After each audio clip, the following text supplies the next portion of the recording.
Magandang umaga po sa bawat isa. Nais ko pong batiin ang bawat isa ng isang pinagpalang linggo ng pananambahan. Ngayon po ay September 5, 2021 at tayo po ay patuloy na naka-virtual online worship service dahil po extended ang MECQ sa Rizal hanggang September 7. Loloobin ng Panginoon, kung bababa ito sa lower classification ay baka magkita-kita tayo muli face to face sa biyaya ng Panginoon. Nawa kayo po ay nasa mabuting kalagayan kahit mo may pandemic at alam ko po na iniingatan tayo ng Panginoon. Siya po yung ating vaccine, siya ating pag-asa. Hallelujah. So tayo po ay patuloy na makikinig ng salita ng Diyos dahil nais po tayong lumago ng Panginoon, ano? Kahit tapos sa pakikinig ng salita ng Diyos, dahil sabi po ng Panginoon ay faith comes from hearing and hearing by the Word of God. Ano? So lalago po ating pananampalataya kung patuloy tayong makikinig at ating nanamnamin ang salita ng Diyos. Tayo po yumuko at manalangin. Salamat po aming Ama na patuloy niyo po kaming hinuhubog sa pamagitan ng salita, Panginoon.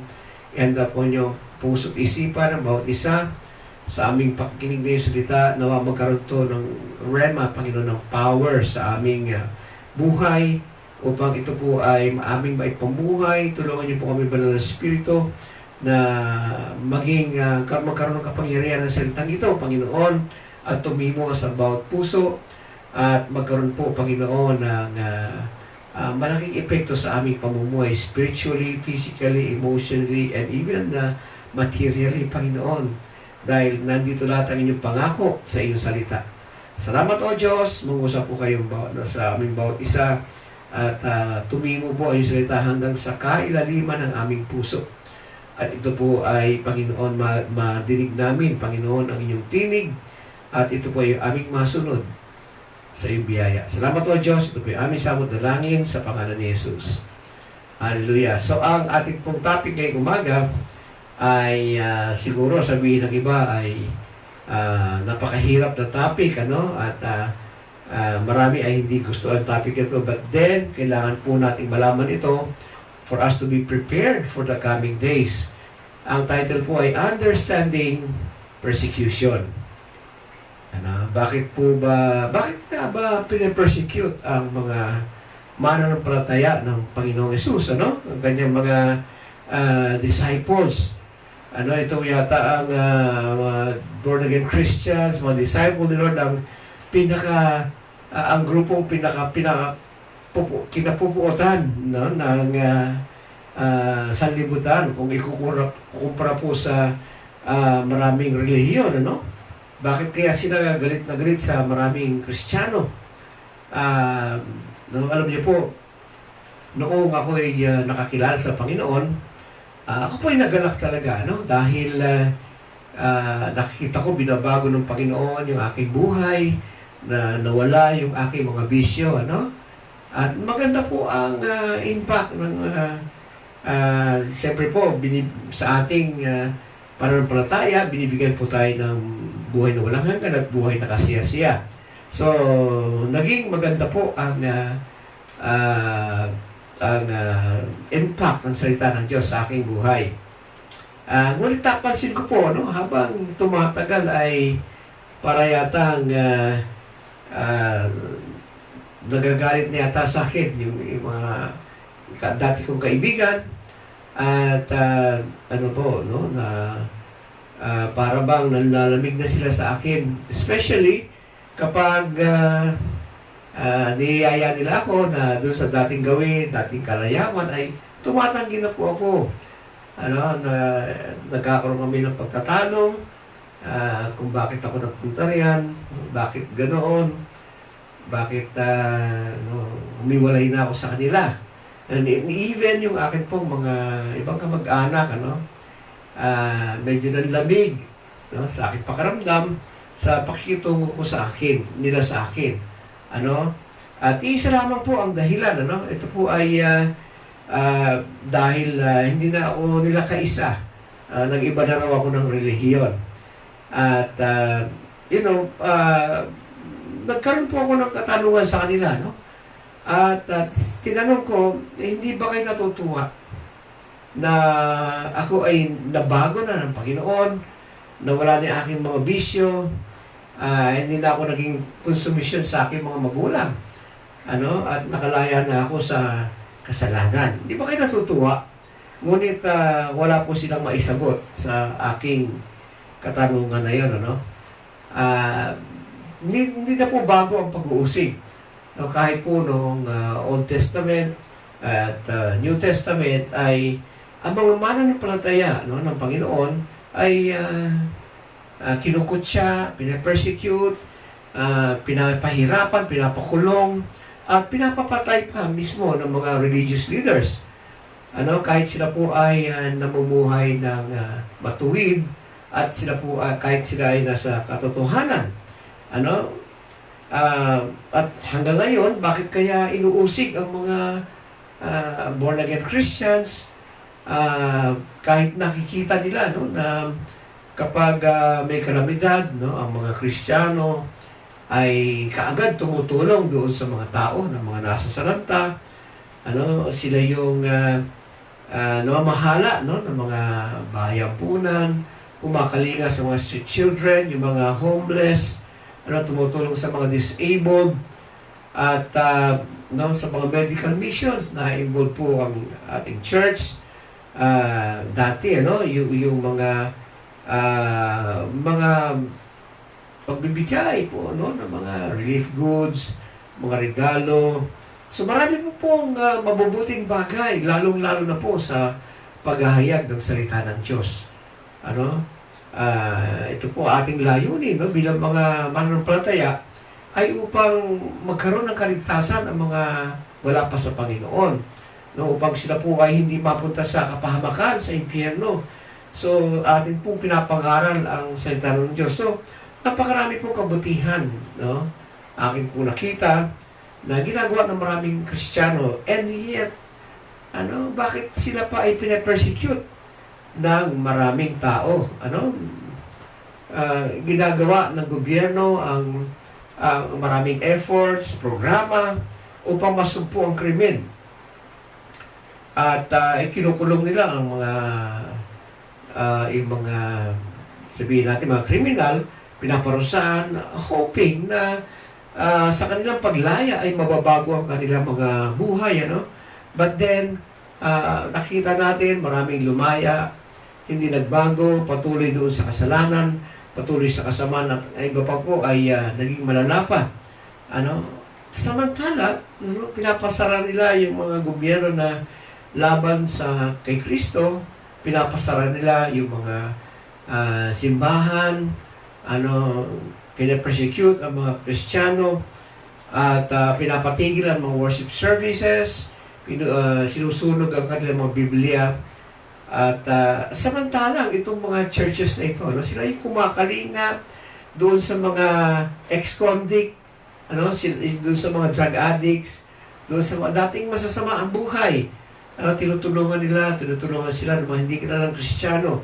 Walang return, benefit na return.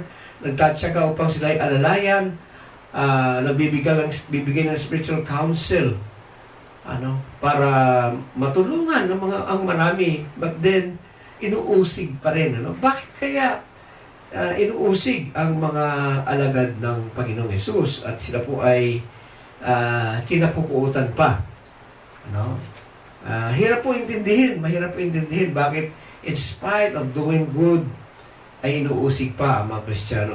Well, ang una pong kadahilanan ay dahil kinamumuhian ng sanlibutan ang ating Panginoong Hesus, naturally, siya ay kinamumuhian, tayo rin ay kapupuutan, if they hate the leader, they will hate the followers. Ika nga, basahin natin sa John 15:18-19. If the world hates you, you know that it hated me before it hated you. If you were of the world would love its own. Yet, because you are not of the world, but I choose you out of the world. Therefore, the world hates you. So si Jesus po ay sinless, no? Siya ay nagtuturo, nagpapatawad ng kasalanan, nagbibigay ng kaligtasan, nagpapagaling sa mga may sakit, nagpapalaya sa demonyo, nagpapalaya sa mga alipin ng kasalanan, at gumagawa ng napakaraming himala noong kanyang panahon. Bumubuhay siya ng mga patay. At ngunit yung kanyang ginawa ng kabutihan, sila pa yung nanguna na nagsabing ipako siya sa krus. Nakita po natin yung wickedness ng tao. In spite ng kabutihan ng ginawa ng Panginoon, in spite ng ginawa ng kabutihan ng mga Kristiyano, sila ay kinapupuutan pa. Ang mga Pariseo na may hawak ng kautusan ni Moses, sila pa yung mga dapat nagpapatupad ng katuwiran, ngunit sila yung nagpapatay kay Jesus. Bakit po? Ang dahilan po ay dahil sa inggit. Sa pagtuturo ng Panginoong Hesus sa kanyang pagmi-minister, paggawa ng mga kabutihan, magpapagaling. Ang mga tao po ay nagising sa katotohanan. Nakita nila kung anong katotohanan, kaya yung mga Pariseo, natakot sila na baka mag-alisan sa relihiyon nila ang mga tao at mawala sila sa kapangyarihan. Ayan. So bakit pa po namumuhi ang mga hindi mananampalataya sa mga mananampalataya ni Kristo? Basahin po natin sa Romans 8:7-8. Because the carnal mind is enmity against God, for it is not subject to the law of God, nor indeed can be. So then, those who are in the flesh cannot please God. So dahil carnal ang isipan ng tao, sila ay kaaway ng Diyos, At itinatakwil nila ang salita ng Diyos.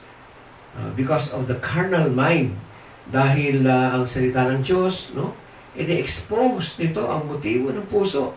Ini-expose ito ang gawa na kamalian, gawa ng kasamaan. Ayan. So ano pa po?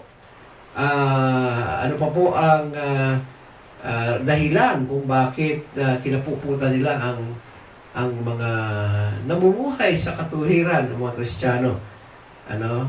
Basahin po natin sa John 3:19.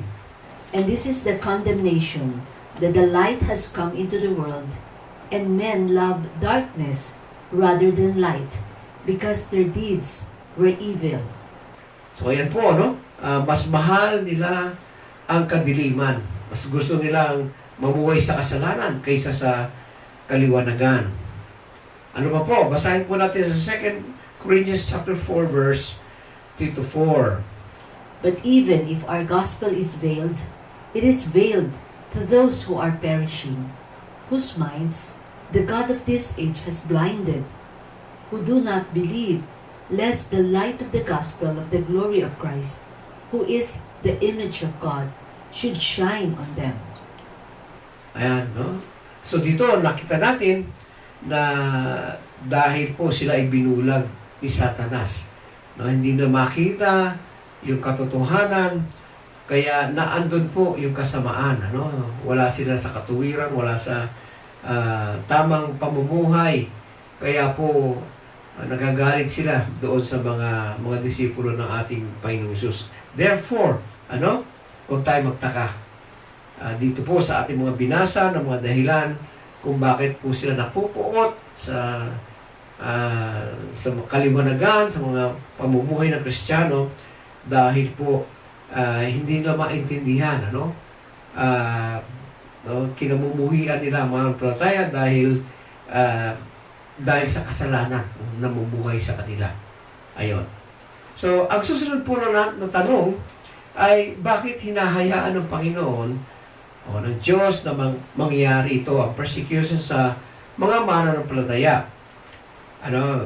Hindi ba maaaring, siguro tanong natin, hindi ba maaaring pigilan ng Diyos na mawala na yung persecution at parusahan na lamang yung mga umuusig sa mga Kristiyano? Hindi po natin totally masasagot ang ating isipan ay limitado lamang. Ang isipan ng Diyos, siya ay sovereign, malawak, hindi po natin maintindihan minsan. At sa abot lamang po ng ating kaalaman, yung makakaya, ay magbibigay po ako ng dalawang mahalagang dahilan, kung bakit po inaalaw ng Panginoon ang persecution. Unang-una po, ito po ay dalawang major reason kung bakit po inaalaw o hinahayaan ng Panginoon ng persecution. Number one po, in order to fulfill the Great Commission. Parang ang hirap sa una ay parang mahirap yata intindihin. I-persecute ang mga Kristiyano para mo-fulfill yung paghahayag ng salita ng Diyos at matapos yung Great Commission. And kung kayo po ay membro ng isang church, halimbawa 10,000 ang capacity ng church, maganda ang facilities, mabango, masarap umupo sa upuan, aircon, at naandun na lahat, sound system, magandang awitan, malambot ang upuan, at talagang comfortable sa loob. Ayan, sa masyadong komportable, baka po makatulog kayo, doon. At assuming na walang pandemic, sinabi ng pastor, sige, next week ay wala muna tayong church service at tayong lahat ay hahayo doon sa mga depressed area. Talagang papasukin natin, ibabahagi natin ang salita ng Diyos to fulfill the Great Commission. Sa inyong palagay, pag sinabi ng pastor, time out muna tayo sa ating kabisihan. Sa inyong palagay po ba, marami po ba ang sasama? Marami po ba ang hahayo? Ilang percent kaya? Ayan, alam naman po natin yung parable of the wedding banquet. Ito po ay typical illustration ng tao kapag niyaya. Doon sa parable na yun, nag-imbita ang hari doon sa mga tao upang dumalo sa piging, na ikakasal. Marami pong inimbitahan. Ngunit lahat po ng inimbita ay hindi dumalo at marami po silang excuses. Kabisihan. Tiyak, ganun po ang mangyayari. Pagdating ng kinalingguhan, baka wala pang 10% ang hahayo sasama doon po sa paghayo. Ayan, So, ang papakita ko po ngayon ay ilan lamang po sa mga mega churches. Ayan, ito po yung mga litrato. Makita nyo, napakadami po ng mga attendees. Thousands sa bawat churches po sa iba't ibang bansa. Kasama rin sa ating bansa. Ayan. If you can imagine, kung sakaling lahat po ng mga Kristiyanong ito ay sabay-sabay humayo, ano kaya ang magiging impact nito, Talagang boldly sila po ay hahayo dun sa mga lugar. Susunod sila sa Great Commission sa Matthew 28 na to go and make disciple. Ano kaya ang magiging impact nito sa Great Commission? Sigurado po, na baka madali yung pagpapalaganap at makumpleto po ang Great Commission. Alam niyo po ba na maaari po mapabilis ang pagpapalaganap ng salita ng Diyos? Sabi ni Apostol Pablo, basahin po natin sa 2 Thessalonians chapter 3, verse 1 to 2. Finally, brethren, pray for us that the word of the Lord may run swiftly and be glorified, just as it is with you, and that we may be delivered from unreasonable and wicked men, for not all have faith. Yan, makita po natin kung lahat talaga ay susunod sa mandate na ito, ay mabilis po matatapos ang Great Commission. Ganon din po ang nangyari sa first century. Biglang dumami po ang mga mananampalataya, nag-preach si Peter na 3,000 na naligtas, and then sa another instance, 5,000, at daily dumarami po ang mga mananampalataya, nako-convert sa Christianity, at dahil po sa kapangyarihan ng Banal na Espiritu, nagkakaroon po ng mga himala at ang mga tao po ay sumasampalataya sa ating Panginoong Hesus. At sabi dito, pati po yung mga pari, maraming pari ay naligtas, nalaman nila ang katotohanan. Basahin po natin sa Acts chapter 6 verse 7. Then the word of the God spread, and the number of the disciples multiplied greatly in Jerusalem, and a great many of the priests were obedient to the faith. Sana po sa ating bansa, pati sana yung mga pari ay malaman nila, magising sila sa katotohanan at tanggapin nila ang Panginoong Hesus. Noong panahon na yun, nagkaroon naman ng problema. Dahil po naging komportable sila sa Jerusalem, nawala sa kanila, nakalimutan nila yung bili ng Panginoon sa Acts 1:8 na humayo. Ano po yung instruction ng Panginoon sa kanila na bago umakyat ang Panginoong Hesus sa langit? Basahin po natin sa Acts chapter 1 verse 8. But you shall receive power when the Holy Spirit has come upon you, and you shall be witnesses to me in Jerusalem and in all Judea and Samaria and to the end of the earth. So, ito po yung mandate, na sila ay humayo mula sa Jerusalem, sa Judea, sa Samaria, hanggang sa dulo ng daigdig. Ayan. Kaya, ano po ang ginawa ng Panginoon para matupad ito? Persecution. Basahin po natin sa Acts chapter 8 verse 1. Now Saul was consenting to his death. At that time, a great persecution arose against the church which was at Jerusalem, and they were all scattered throughout the regions of Judea and Samaria, except the apostles. So dito, makita po natin talagang alam ng Panginoon. Alam niya, nakaplano na mangyayari, dahil naandun sila sa Jerusalem, ayaw pa nilang humayo, ang ginawa ng Panginoon ay nagpadala siya ng persecution. At dito ay si Apostol Pablo pa ay bago pa siya naging apostol, siya po ay namumuno sa persecution. In fact, sabi po sa ating binasa, siya pa yung nagpapatay. Instrumental siya sa pagkamatay ni Stephen. At ayun, so nagsikalat sila mula sa Jerusalem. Sila ay nagpunta po sa Judea at Samaria. Ayan, praise God, So, sila po ba ay nagtago lamang doon sa kanilang tinakbuhan? Hindi po. Sila po ay nangaral ng salita ng Diyos.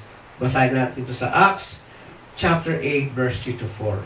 As for Saul, he made havoc of the church, entering every house and dragging off men and women, committing them to prison. Therefore, those who were scattered were everywhere, preaching the word. So praise God, talagang yung persecution, ito ay catalyst para ma-fulfill ang Great Commission. At noon narating na nila yung Judea and Samaria, meron pa silang gagawin. Ano po yun? Humayo sa hanggang dulo ng daigdig. Ano po ang ginawa ng Panginoon? Another persecution.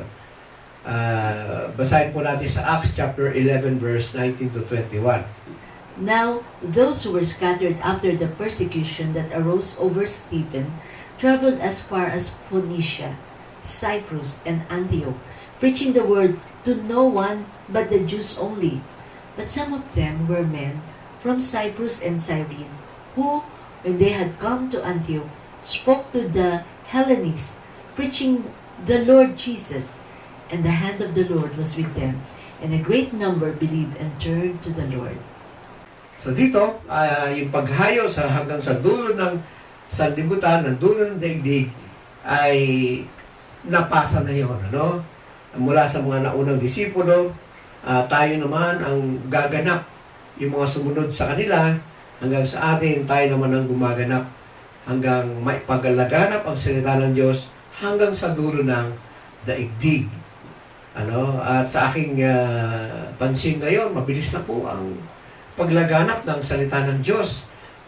Ang evangelism sa pamamagitan po ng internet, ng social media, TV, radio, at mga satellites. Kapag sabi po sa hula, kapag ipinalaganap ang salita ng Diyos, matapos ang Great Commission, doon po babalik ang ating Panginoong Hesus. Excited na po ang bawat isa sa pagbabalik ng ating Panginoong Hesus, yung ating pag-asa. Praise God. At ano pa po ang pangalawa? May pangalawang mahalagang layunin, ang persecution. Ito po yung nagbubunga ng testimony o patotoo sa pamamagitan po ng mga pag-uusig. Basahin po natin sa Luke 21 verse 12 to 13. But before all these things, they will lay their hands on you and persecute you, delivering you up to the synagogues and prisons. You will be brought before kings and rulers for my name's sake. But it will turn out for you as an occasion for testimony. Ang patotoo o witnessing ay pananalita at action na nagpapatunay po sa kapangyarihan ng Diyos. Nagpatotoo po sila Apostol Pedro, Pablo, lahat po ng mga na-persecute, nagpatotoo po sila sa mga autoridad. At marami pong namangha sa kanilang patotoo. At sila po ay hindi mga aral, ngunit nakita nila yung wisdom sa kanilang pagsalaysay ng kanilang patotoo. Isalaysay nila yung nakita nilang nangyari sa pagkamatay at pagkabuhay ng Panginoon Jesus. At marami pa po silang isinalaysay doon sa mga authority. Kaya nga po, doon sa kanilang salaysay ay yung mga Sanhedrin ay wala silang maipintas. Wala silang magawa upang patayin sila yung mga naunang apostol. But later on, sa kalooban ng Panginoon, sila po ay magiging martyrs din. But then, napakahalaga po ng testimony. Yun po yung kinakatakutan natin sa ating panahon. Pag tayo po ay na-persecute, dumating na rin sa panahon na tayo iusigin, tayo po i-questionin ng otoridad. Ano po kaya yung ating isasagot? Siguro iniisip natin, ilista ko na yung aking, ilista ko na kaya yung aking sasabihin doon sa mga pulis o sino mang magpe-persecute o uusig. At ngayon pa lamang ay papracticein ko na. Well, hindi po ganon, Ang sabi ni Jesus sa mga disipulo, huwag po silang mangamba dahil ilalagay niya ang kanilang sasabihin sa kanilang mga bibig, upang maparangalan ang ating Panginoon sa kanilang sasabihin at magkaroon ng bisa. Patotoo po ay catalyst o apoy para sa Great Commission. Dahil po sa kanilang testimony, naging matapang sila sa pagbibigay ng kanilang testimony sa mga Sanhedrin. Ito po ay nakatala doon po sa Book of Acts na sila po ay nagkaroon ng powerful testimony, pati yung kanilang buhay. Mahalaga po ang patotoo. Meron pong isang publisher, isang historian, na ang pangalan po ay si John Fox. At marami po siyang naisulat. Siya po ay namuhay noong 1500s, noong Reformation era. At nakagawa po siya ng complete documentary noong mga naging persecution noong panahon pa ng first century, ng time ng mga apostol, hanggang sa kanyang period, sa kanyang kapanahunan, ay naitala niya na-document niya yung mga persecutions. Kaya nung nalaman ng mga authorities, nung reyna, yung Queen ng England, nalaman siya po ay pinapa-aresto ilang beses, ngunit siya po ay iningatan ng Panginoon hanggang sa matapos niya yung tinatawag na Fox Book of Martyrs. Sinalaysay po doon yung mga karumal-dumal na pagpatay sa mga Kristiyano under the Roman Empire, ano? Inarawan din po in details yung mga persecution at iginuhit niya po ano sa magitan nito makita niyo mga retrato, no, dahil wala pa po mga camera noon, kaya dinodrawing nila no yung mga nakita nila na witness ng mga yung mga nagsalaysay sa kanya, mga nakita rin yung nangyari, ano, yung mga nag-survive. At ito po yung kanyang mga sinulat ay documented, kinonfirm ng mga survivors ng persecution. Ito po ay kinonfirm katulad nila Martin Luther na dating pari na kumalas doon sa Roman Church dahil hindi niya matagalan yung maling katuruan at pang-abuso ng mga leader ng simbahan noon. Ano, marami pong na-inspire sa mga testimony sa librong ito. Ano, at sila po ay nagkaroon ng boldness, ano, nagkaroon sila ng tapang na harapin din ang persecution. Ano, at ang librong ito ay ginagamit po hanggang ngayon ng maraming mga mangangaral at ginagamit nila po itong mga illustration materials sa kanilang mga sermon. And marami rin po mga unbelievers ang nang mabasa ito ay nalaman nila ang katotohanan.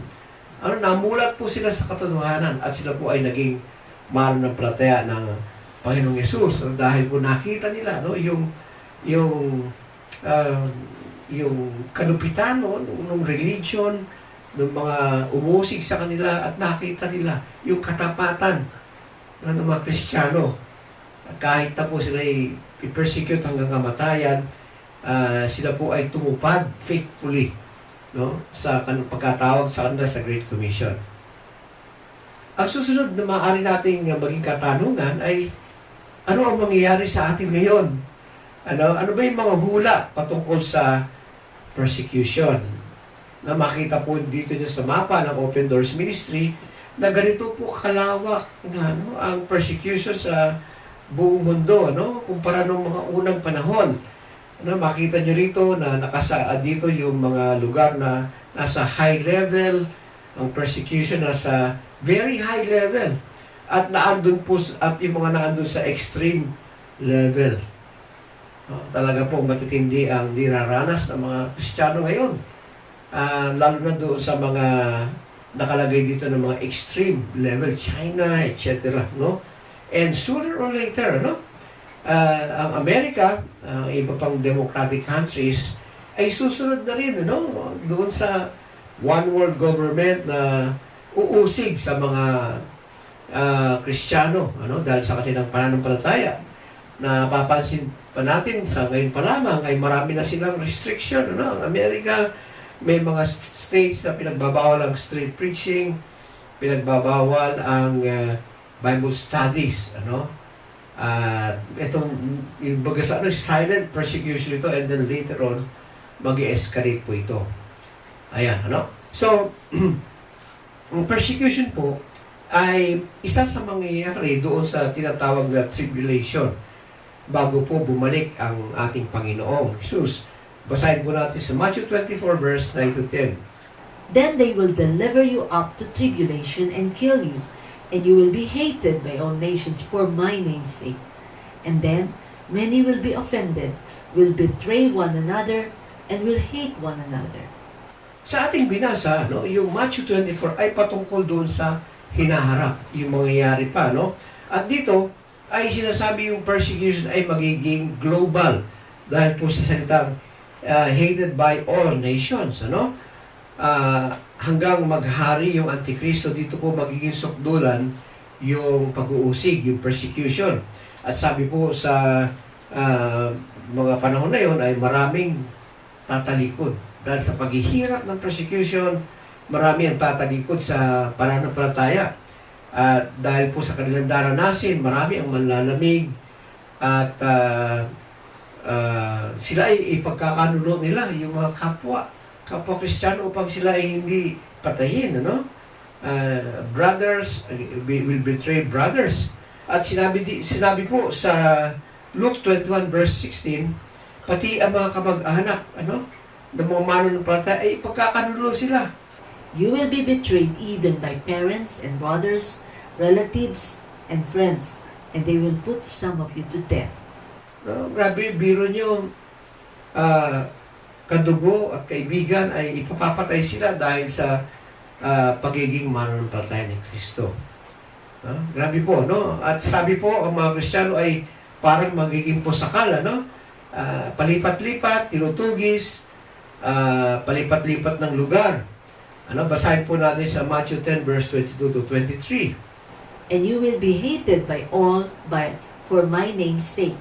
But he who endures to the end will be saved. But when they persecute you in this city, flee to another.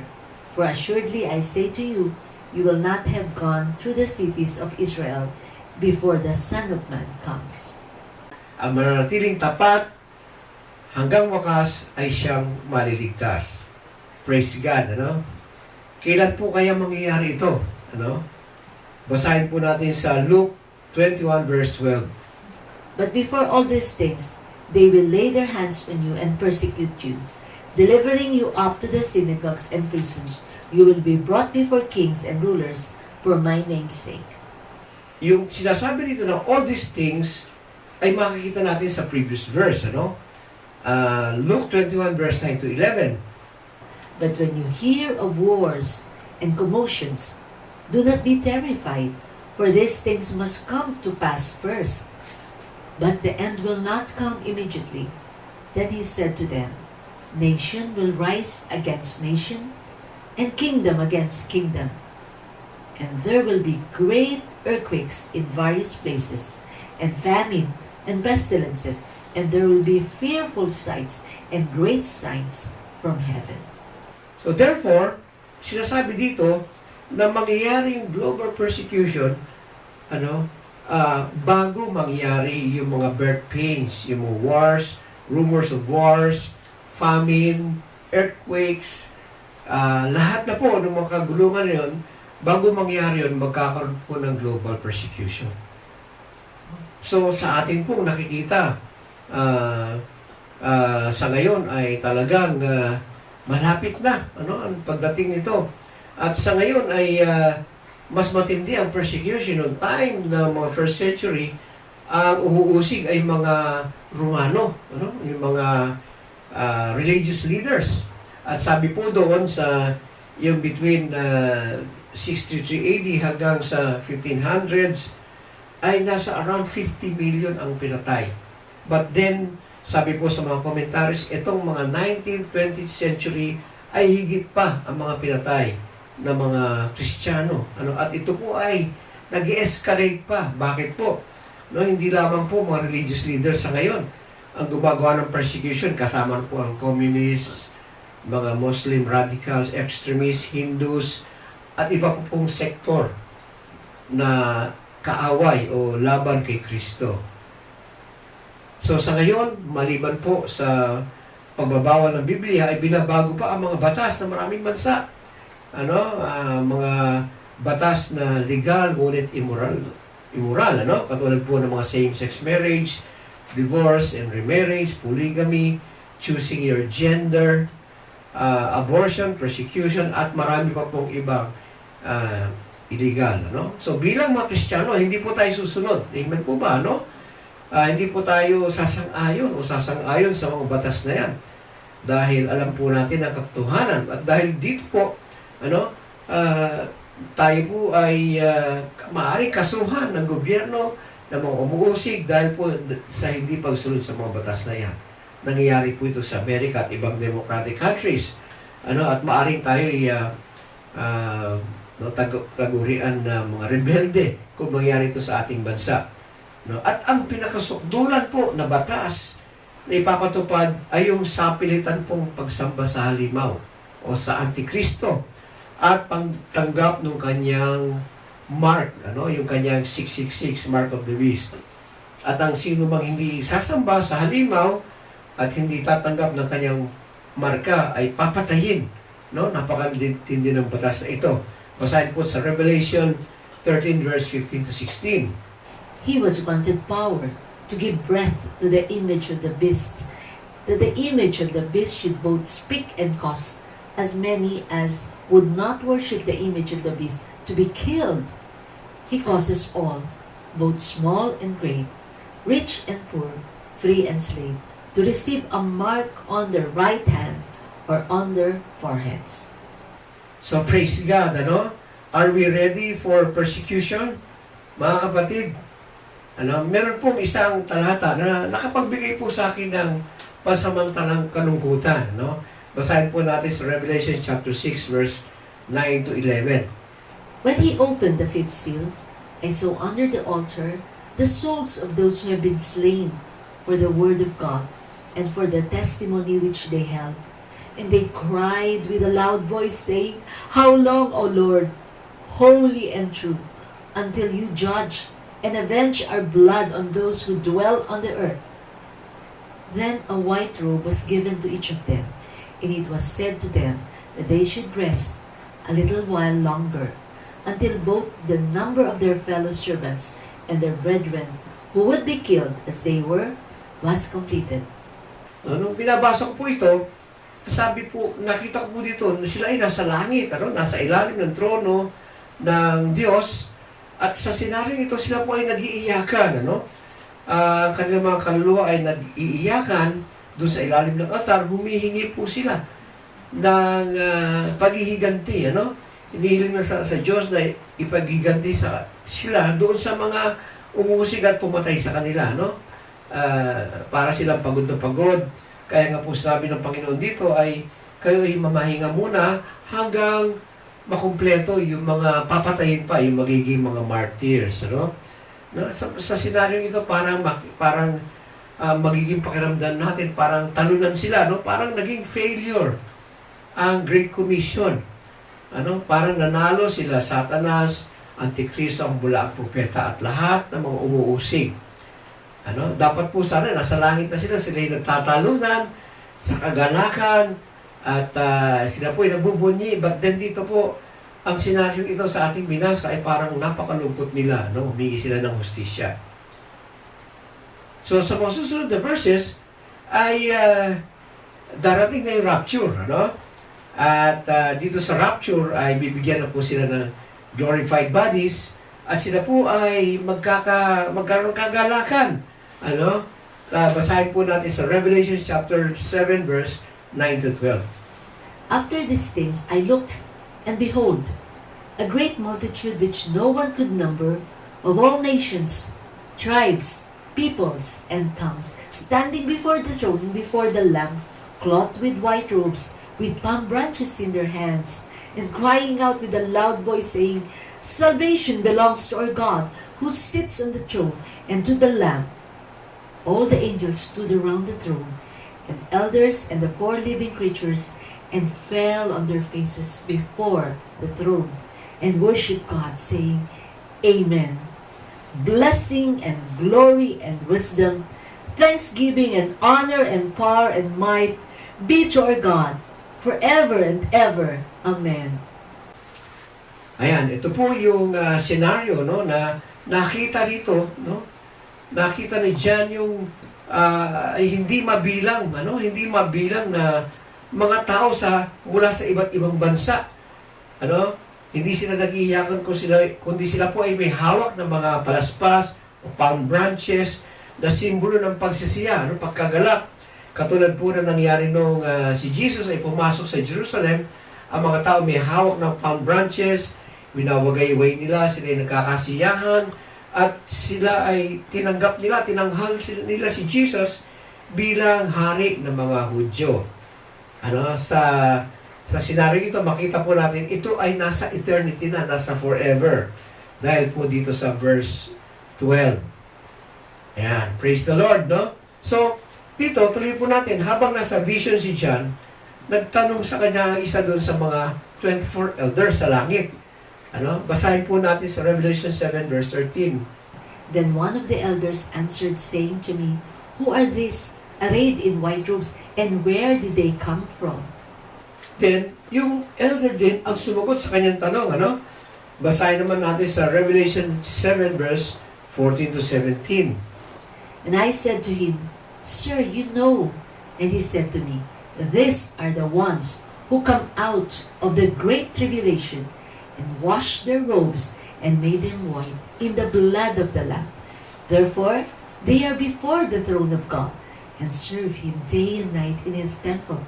And he who sits on the throne will dwell among them. They shall neither hunger anymore nor thirst anymore. The sun shall not strike them, nor any heat. For the Lamb, who is in the midst of the throne, will shepherd them and lead them to living fountains of water. And God will wipe away every tear from their eyes. So dito, nakita natin isa na visual, na sa vision ni John, nakita niya, sinabi ng elder na yung hindi mabilang ng mga tao na naging martyrs ay yung mga naging martyrs doon sa Great Tribulation. Grabe pala ang mangyayari na revival. Hindi mabilang mula sa iba't ibang bansa.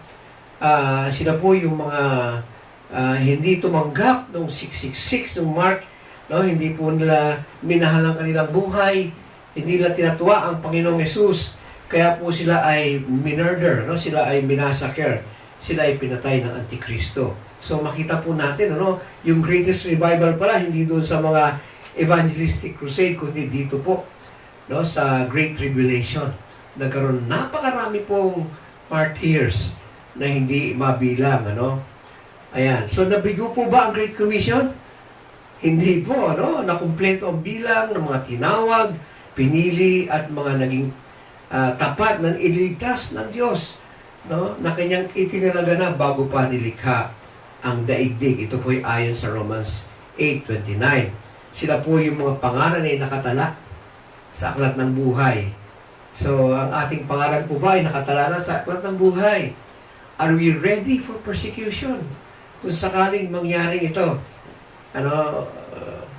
and lastly, na-inspire po ako sa nabasa ko na patungkol po kay Polycarp, Siya po ay naging bishop ng Smyrna at naging martyr, Nung siya po ay hulihin, sa edad na 86, pinapadinay sa kanya si Lord Jesus Christ.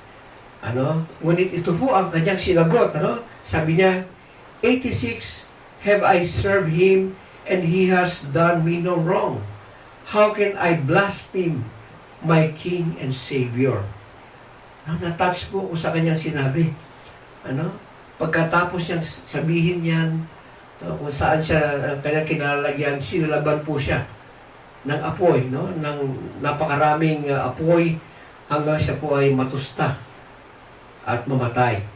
Nawa, ganun din po ang ating magiging conviction kapag dumating po ang persecution, Hindi natin po, Lord, hindi po kayo may tatatuwa. Kayo, O Diyos, ang nagbigay sa akin ng iyong buhay, Paano natin itatatuwa ang Panginoon Jesus na nagbigay sa atin ng kanyang buhay? Nagbigay sa atin ng buhay na walang hanggan at buhay na kasiyasiya. Siya ang nagpagaling sa atin, sa ating mga karamdaman, nagpatawad ng ating mga kasalanan, nagpalaya sa atin sa talikala ng kasalanan, nagkakaloob sa atin ng pagpapala, nagbibigay sa ng pag-ibig sa atin, at nagbibigay ng tagumpay sa lahat ng ating mga pagsubok. How can we deny our Lord Jesus Christ? Nawa ay maging katulad po ni Polycarp ang ating puso. Dumating man ang persecution, hindi po natin i-deny ang Panginoong Hesus. Maaaring sabihin natin, madali lang sabihin yan, But then, kapag dumating na tayo doon sa point, na tayo usigin, tayo under question, ito po ay a decision. Ito ay decision. Napunta po si Apostol Pedro sa ganung kalagayan. Kailangan mag-decide siya. But then, siya ay naging overconfident. Kala niya, kaya niya. Kaya, dininay niya ang Panginoon Jesus na 3 beses. So, sa ating pong pananampalataya, sabihin na natin tayo ay 30 years old sa pagiging pananampalataya or more, hindi po natin maaaring sabihin, malakas na ako, matatag na ako, hindi ko i-deny si Jesus. No, no? Sabi po ni Paul, ay huwag natin akalain tayo matatag. Dahil tayo maaring madapa. Ano? Ating isipin na tayo ay namumuhay lamang sa biyaya ng Panginoon. Ano? Sa kanyang biyaya. At pag dumating man yung panahon na yun, isipin natin po yung kabutihan ng Diyos at ang kanyang salita. Sabi ni Paul, to live is Christ and to die is gain. Ano? Sabi ni Lord, huwag nating mahalin ang ating buhay. Ano? Kapag minahal natin dito, mawawala ito. Ano? Huwag natin pong mahalin ang ating buhay dahil sa kalayawan ay pagpapalit ang Panginoong Hesus. No? Kapag dumating ang persecution, ang ating buhay po ay hindi na sa atin. Ito po ay binili na ng ating Panginoong Hesus. We are bought by the blood of Jesus, ano, at a price na hindi kayang bayaran ng anumang halaga. That is why wala po tayong maaaring gawin kundi i-aray ang ating buhay sa ating Panginoon. Hindi naman natin pag-aari ang ating buhay, ano? At ang ating buhay po ay nasa kamay ng Panginoon. Kapag hindi po natin oras pa kahit anong persecution, hindi po babawin ng Panginoon ito. Ating buhay, no? Mababawi lang ang ating buhay, kukunin lamang ito ng Panginoon kung dumating na yung ating takdang panahon. Praise God. So, huwag po nating i-deny ang Panginoon. Ano? Dahil sabi po sa Bible, kapag kinahiya natin siya, ikahihiya din tayo ng Panginoon Jesus sa kanyang Ama. Ngunit kapag tayo ay naging tapat, no, atin pong hindi dininay ang Panginoon, inamin natin na Jesus is our Lord and Savior, nagbigay tayo ng testimony kahit na doon sa mga ating umuusig sa atin, pagdating po natin sa kalangitan, ano? Tayo ay ikagagalak ng Panginoon Jesus na iharap sa kanyang Ama at kanyang sasabihin, no? Mabuti at tapat na alipin, pumasok ka sa kagalakan ng iyong Panginoon. Praise God. Nawa ang mensahe ito ay nagbigay sa atin ng kalakasan, katapangan upang harapin ang mga susunod na end times. Malapit na po, kaunting panahon na lamang. Tayo po ay yumuot manalangin. Aming Ama, salamat o Diyos sa mensaheng ito, Panginoon. Binibigyan niyo kami ng pag-asa. O God, nakita namin, Panginoon, hindi kalugihan ng persecution, kundi Lord, sumusunod lamang kami sa inyong panyapak. Kung kayo ay nagkaroon ng suffering, kami rin po ay magkakaroon ng suffering. Kung kayo inusig, kami po ay usigin din, Panginoon. O God, hindi po namin mamahalin ang aming buhay dahil ang aming buhay ay nasa iyong mahal na makapangyarihang kamay. Kayo po ang nade-determine ng aming buhay. Kaya salamat o Diyos at bigyan niyo po kami ng tapang at lakas ng loob na Lord, kung sakali man, Panginoon, dumating ang persecution, Panginoon, aming isipin, Lord, na higit ang aming mararanasan sa kalulatian. Ang sabi niyo sa iyong salita, Panginoon, O God, hindi maikukumpara, Panginoon, ang buhay sa kalulatian sa aming mga naranasang kapighatian dito sa lupa. Sinabi niyo rin sa inyong salita na, Panginoon, hindi man sasagi sa aming mga isipan, Panginoon, ang mga naranasan naming kapighatian sa lupa kapag dating namin sa kalulatian sa kalangitan. Kaya salamat o Diyos sa inyong pagkakaligtas sa amin, Panginoon. Salamat o Diyos na itinuturo niyo sa amin upang kami maghanda. Hindi kami magulat, Panginoon, pagdating ng panahon ng persecution. Kaya, Lord, hinihingi po namin ang kahabagan, kalakasan na nagmumula sa inyo, O God, na kami po iingatan. Sinabi niyo sa iyong salita na kami po isinusugo ninyo, Panginoong Jesus. Sa kalagitnaan ng mga asong gubat, kami po yung mga tupa na sinusugo niyo sa kalagitnaan, Panginoon, ng mga Lord, mga wolves, O God. Dahil kayo, O Diyos, ang magpoprotekta sa amin, kayo po ang kakalingas sa amin. You said in your word, O God, in this world you will have tribulation, but take heed, I have overcome the world. Sabi niyo po yung Panginoon. Kaya, Panginoon, O God, we will be overcomers in the end. Salamat, O Diyos, sa inyong biyaya at habag. Kami po'y nakakalagad lamang, nakakasunod sa inyo dahil sa inyong biyaya at habag. Thank you, Father, for all these things. We ask this in Jesus' name. Amen.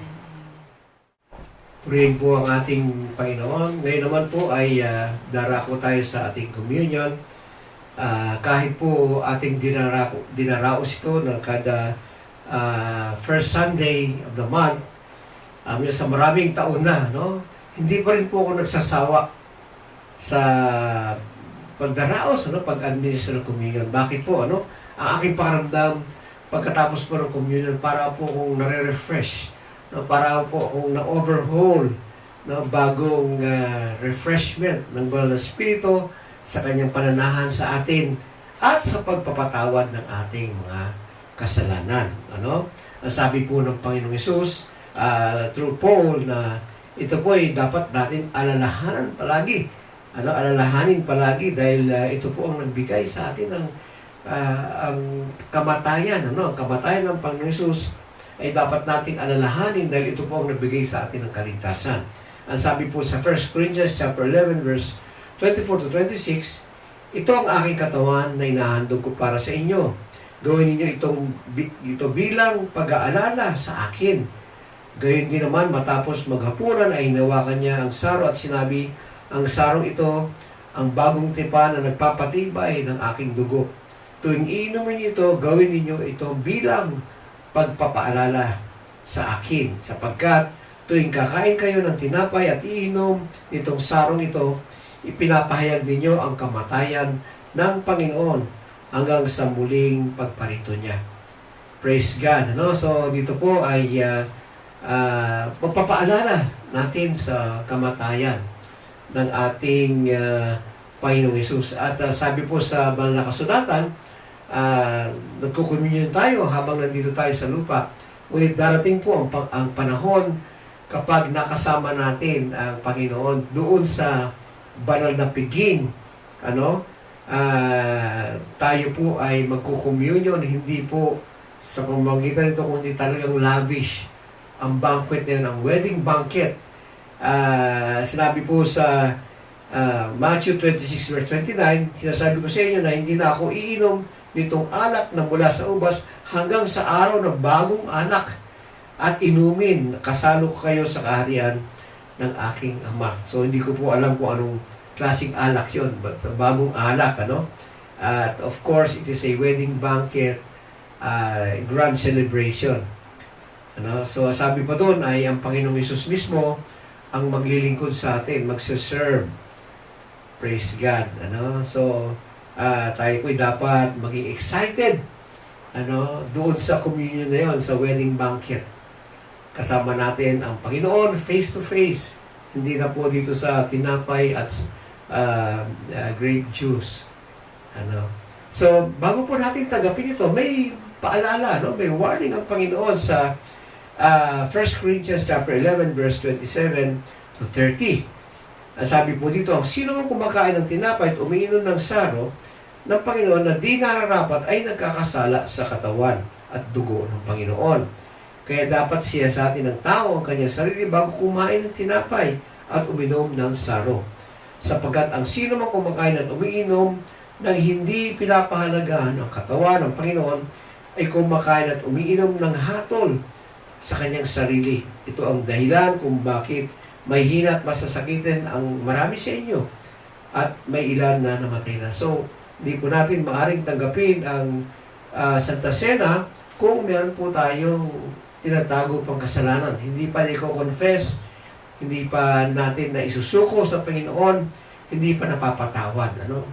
Kapag ginawa natin yung pag-communion na merong kasalanan, hindi tayo na-release, meron po kahatulan. Kaya nga po, nagbigay dito ng warning, ay nagkakaroon sila ng sakit at iba pa yung namatay.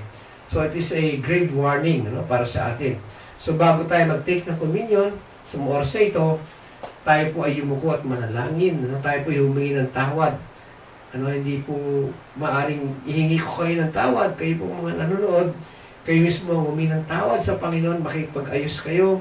Kung meron man kayo nagawang kasalanan sa Panginoon, upang sa kanyang pagpapatawad, ang bawat isa sa atin ay panahanan ng Banal na Espiritu, magkaroon ng fresh anointing, fresh refreshment na nanggagaling sa Banal na Espiritu dahil tayo po ay templo, ang kanyang templo. We are the temple of the Holy Spirit. Kaya panandalian po tayong yumuko, manahimik, at siyasatin po natin tayong lahat ang ating sarili. Kung meron po tayong unconfessed sin at ihilingi po natin ang tawad sa Panginoon bago po natin tanggapin ang Santa Senang ito.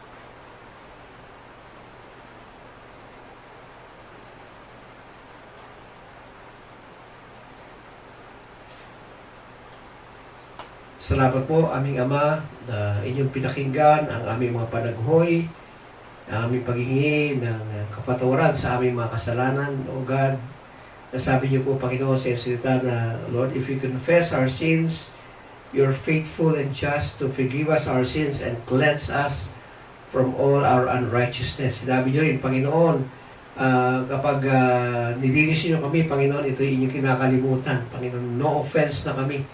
Kinakalimutan ninyo ang Panginoon na ang aming mga kasalanan at hindi niyo na ito sisingilin sa aming Panginoon.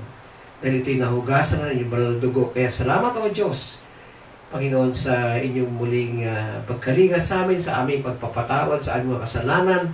Nawa, Panginoon, tulungan niyo po kami sa kamangyarihan ng banal na Espiritu na huwag na naming balikan muli ang mga kasalanan ito, Panginoon, for us to turn around, Panginoon, God, to repent na hindi lamang po nanggagaling sa aming bibig na sorry, Lord, kung hindi, Lord, aming tatalikdan, kakalimutan ang mga kasalanan ito dahil kinalimutan niyo na rin ang aming mga kasalanan na inyong pinatawad. Kaya salamat, O Diyos, sa umagang ito, Panginoon, bigyan niyo po kami ng kapayapaan, kagalakan, sa pagtanggap ng Santa Senang ito. Tinatanggap po namin ito ng may malinis na budhi ngayong pinatawad niyo na kami sa aming mga kasalanan. Nawa, maging kalakasan muli ang aming maramdaman spiritually, physically, emotionally, and even sa material bagay, Panginoon. Salamat, O Diyos, at tinatanggap po namin ito upang kayo malawalhati sa aming buhay. Tanggapin po natin ang dalawang elementong ito, ang tinapay at ang katas ng ubas.